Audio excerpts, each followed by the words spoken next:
Hello everyone. आज मु गोटे बढ़िया टेस्टी रेसिपी बनई से भी मुढ़ी रे।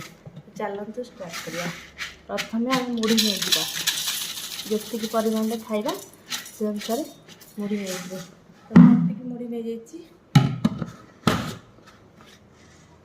तापर आमर सब जिनस अच्छी देखु तो आम पियाज पकईदे तापर अल्प टिके गाजर पकईदे जहाँ जो गाजर मूला थी पकईले हम आलू पकईदे सीधा आलू के टमाटो हाफ पकईदे के लंका पकईदे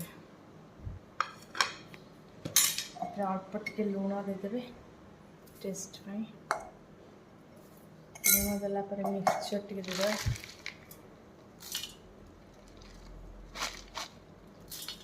जहाँ जी मिक्सचर पसंद आचार तेल टे पकईदे टेस्ट बहुत बढ़िया आसता है। तो जहाँ को आचार तेल पसंद पकईदे घाटी दवा तो रेडी हो गला मसला मुढ़ी। तो आराम से मिक्स करदे भल भाव हाथ में भी गोले भल। तो रेडी होगा देखु मसला मुढ़ी। तो आपण भी ट्राए करूँ मत कहतु केमती। Thank you.